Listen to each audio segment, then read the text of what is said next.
Bonjour, Julien Berrouet m'a demandé de vous expliquer pourquoi je m'étais mis au guide de coupe pour PTG et pourquoi nous en étions revenus.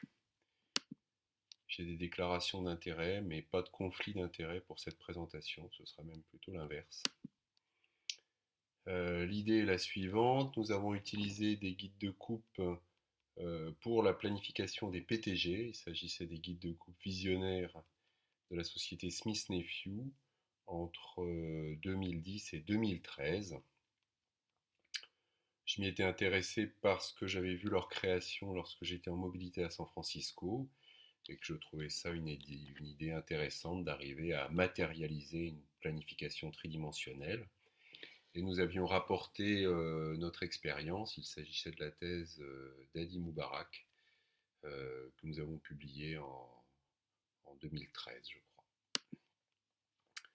Alors la question qui doit se poser, c'est quel coût et quel bénéfice? Eh bien, d'après la littérature et notre étude, il n'a pas de bénéfice démontré pour l'alignement du membre, pour le positionnement des implants et pour les pertes sanguines.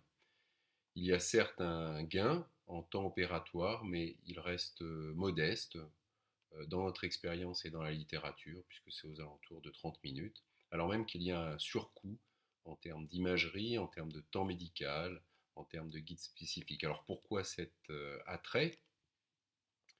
Eh bien, les bénéfices démontrés sont principalement financiers. C'est une optimisation du temps au bloc opératoire. Et si vous gagnez 30 minutes par PTG, vous gagnez en productivité. Et si vous en faites beaucoup, eh bien, vous pouvez en faire encore plus. Donc, pour les poseurs de PTG, si vous faites 350 procédures par an, ben vous voyez, comme l'avait démontré Tibescu, vous gagnez 78 000 dollars, vous gagnez du temps opératoire. Et c'est un gain qui se fait aussi en termes de nombre de boîtes d'ancillaires. Et cette économie, elle est intéressante si vous avez une stérilisation externe, elle est intéressante si vous avez des stocks physiques à gérer, alors même que ces implants ont un coût entre 2 et 600 euros. Et puis pour l'industriel, ça représente quand même un marché captif. Donc, en termes de discussion, il y a les échecs, il y a le surcoût des échecs, il y a d'autres façons de gagner en productivité, c'est la planification des boîtes ancillaires, c'est l'organisation des équipes, et puis la question se pose encore et toujours, qui est-ce qui paye pour le temps médical nécessaire à cette amélioration?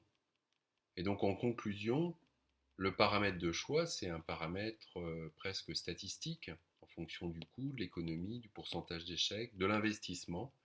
Vous vous retrouvez avec un tableau similaire avec celui qui vous est proposé si vous investissez en bourse. Est-ce que vous avez un intérêt?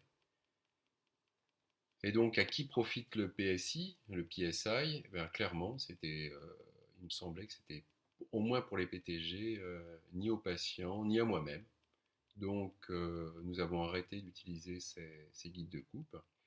Alors, je reste convaincu qu'il s'agit d'un outil intéressant et j'attends qu'un service médical rendu soit prouvé, en tout cas soit apporté pour m'y mettre pour la cheville, qui est devenue mon activité principale. Je vous remercie.